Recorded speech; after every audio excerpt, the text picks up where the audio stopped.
Bueno, la obra que he incluido en la exposición es la adaptación que hice hace unos años con motivo del aniversario de la película Potemkin Eisenstein.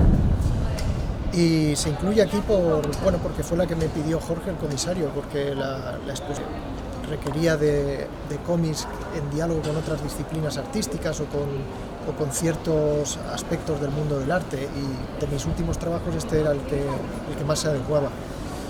Es un trabajo que recuerdo que llevó cierta complicación porque, claro, pese a lo contrario de lo que la gente podría pensar, que al estar cómic y cine muy emparentados sería relativamente sencillo copiar unos fotogramas y ordenarlos en forma de historieta y ya está.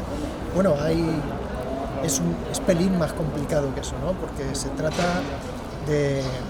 El cómic lleva unos ritmos de página, unos ritmos incluso de varios conjuntos de página que hay que tenerlos en cuenta. También, como era un homenaje a Eisenstein, había que respetar ciertos criterios que él sigue en su película y que no se podían perder. Como anécdota, por ejemplo, algo muy concreto, la tontería de que, bueno, que puede parecer una tontería de que la película sea muda, me dio cierta batalla, porque claro, la primera intención para que esto parezca un cómic fue insertar los textos de la película en los bocadillos de los personajes, pero aunque el cómic también es mudo, porque realmente eso no suena, es fascinante que en cuanto tú le pones un bocadillo con texto a alguien, aquello empieza a hacer ruido. Claro, eso no podía ser de ninguna manera, porque si haces un homenaje a una película muda no la puedes transformar en sonora. Hasta que se me ocurrió esta solución de... Aquí también se ve.